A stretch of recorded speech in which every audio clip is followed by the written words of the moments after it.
Welcome, everyone, to another installment of Adventures in Aberrant Psychology.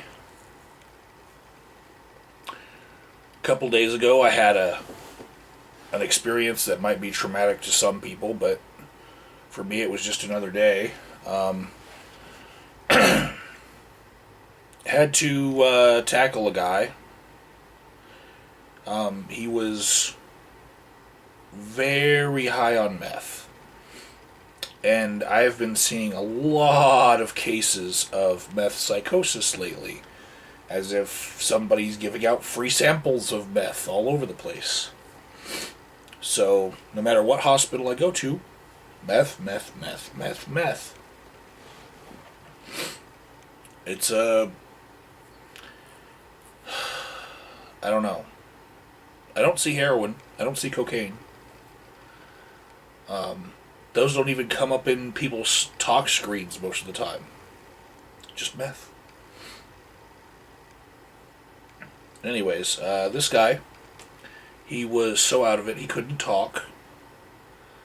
And I was watching him for about 3 hours when very suddenly he leapt up from his bed and ran out the door of his room.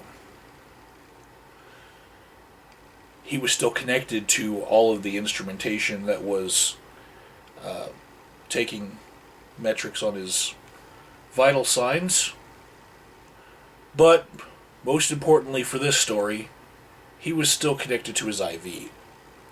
And he didn't do anything to brace his arm from when the cord snagged, and it just ripped right out of his arm. So, this happens a few times a month to me, where somebody is sleeping and they just brush it out, or they pull it out on purpose because they figure, I don't need this anymore. But this guy's IV ripped out, and it creates quite a different wound, the way he did it. So he was running down the hallway. Didn't know where he was going. He was actually running further into the hospital, towards the imaging department where the CT scanner is. And he got about 50 feet, and he came to a corner where he had to turn or he was going to run into the wall.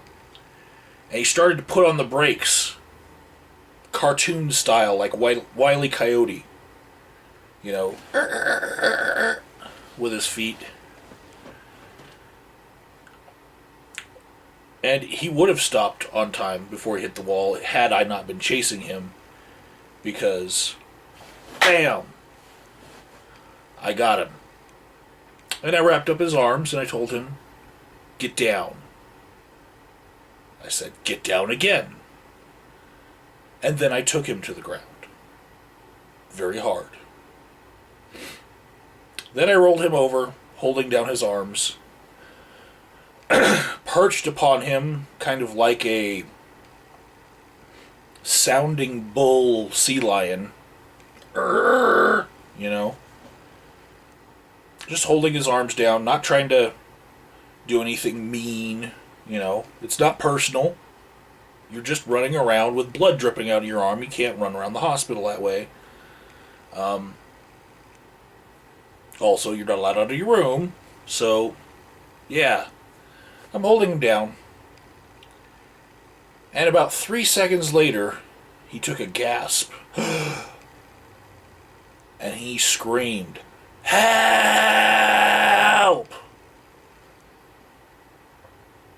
And I'm looking around, seeing whether a nurse or a security guard is going to come help me out with this guy. And in that second that he was screaming, "Help," I was thankful, because he was saving me the effort. Because I kind of wanted to know where my backup was, It's not like they're going to be there to help him, So the first person after me on the scene was a PA, physician's assistant for anybody who doesn't work in a hospital. And we lifted the man up by his arms and held his elbows up high behind him, kind of like chicken winging him. And we took him back to his room. And as he's going through the door, he says, I can do it myself, I can do it. I'm sorry, I can walk myself. But when you do something like that, you lose the opportunity to bargain. You lose, the opportunity to do it by yourself. And so we picked him up by his arms and put him into his bed. We held him down and we restrained him.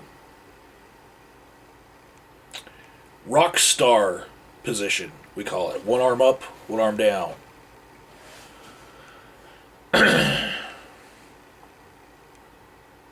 And he was not happy. And he kept bleeding. I got blood on my shirt. I hated that.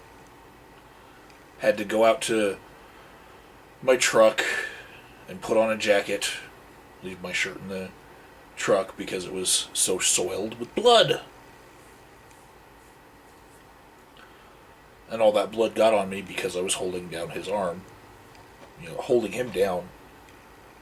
And it was right around mid-belly for me, where his bleeding arm was from his IV.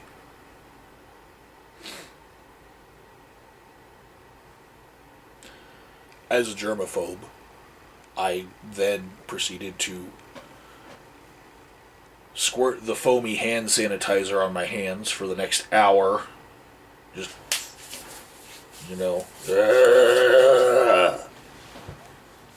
probably have dry skin for a week because of all that hand sanitizer. And I was typing it into his charting that this incident happened, and we need to type certain things like who was on which arm when they restrained that appendage. Left arm, left leg, right leg. Each appendage has to have people that were responsible for it. That's just the way it is. As I'm typing this report up, with euphemisms such as, I assisted the patient to the floor and waited for other people to come help. Yeah. I'm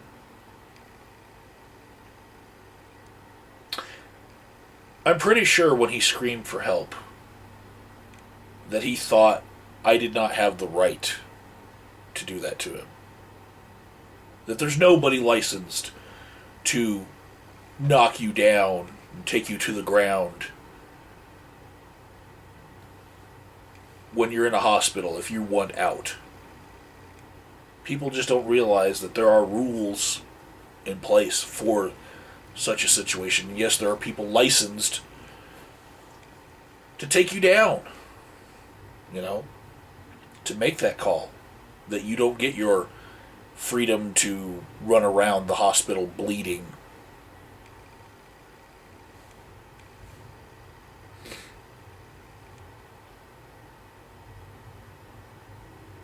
And then, after an incident like that, you don't even get your freedom to move around the bed that you're in. You are restrained to it for a while. And you don't get your freedom to choose what kind of sedative they give you. I believe this guy was hit with 10 of Haldol.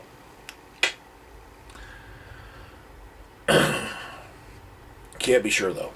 And then later, after it kicked in, about an hour later, they took the restraints off of him while he was sleeping. And he didn't move from the restrained position for another 2 hours when he got into the fetal position. And from what I hear from people that worked the shifts after me, he largely stayed in that position because of the traumatic experience it all was for him, mixed with Haldol.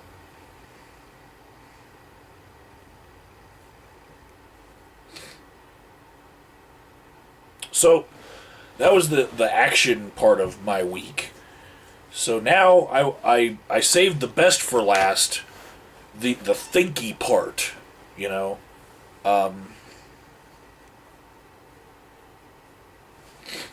Yeah, my last shift prior to that was just a kid from another state. Can't give out too much information personal to him, but this person was underage, but did not have his parents there. He was brought by the police. And apparently something very big happened in an argument at home.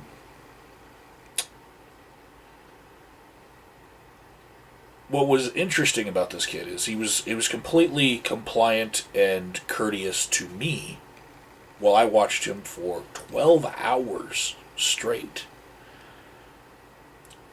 Not a mean bone in his body dealing with me. And after about 10 hours, he comes up to his door and motions for me to come over, and I come open his door and I ask him, you know, is there anything I can do for you? And he says, is there any way that you guys can let me, like, get on Facebook?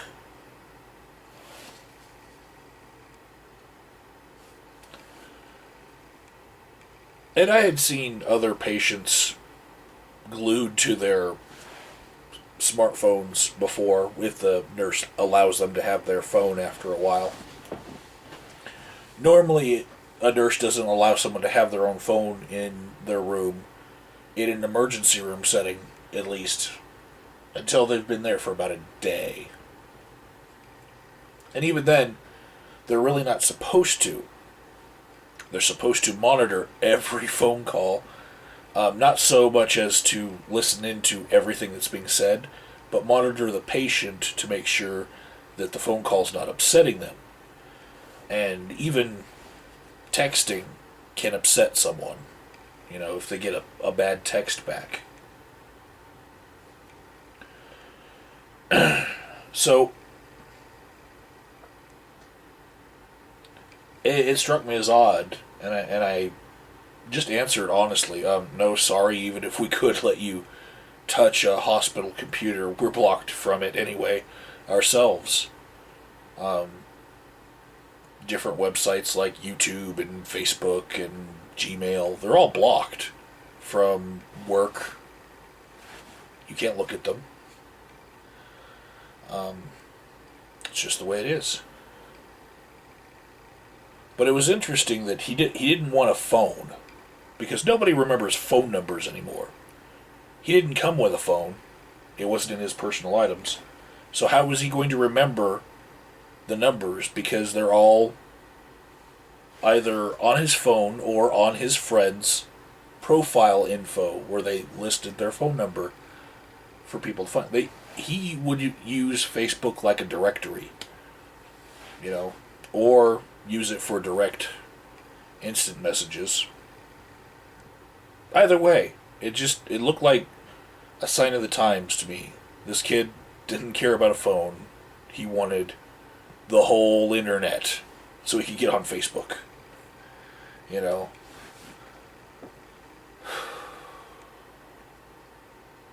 I've had older patients say to me that they deserve to have their phone call, quote unquote, as if they're in jail, because they don't understand the difference between a 72-hour mental health hold and just being in jail. They don't understand detox from the drug tank that the police have, because all of these things are new. In our generation, these things have been codified into law so that we can streamline the process of getting people the help or justice that they deserve and need.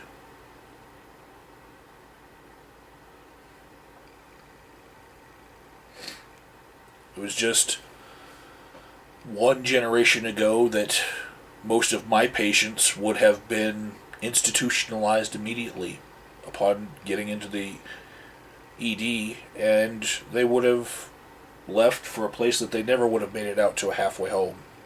They might have been lobotomized, you know. No effort to reintroduce them into the population would have been made at all. 2 generations ago, meth didn't exist. That's half my clientele right there.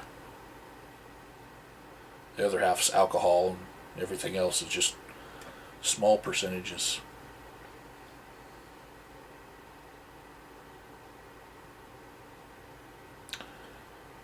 World keeps changing. Wonder what's next.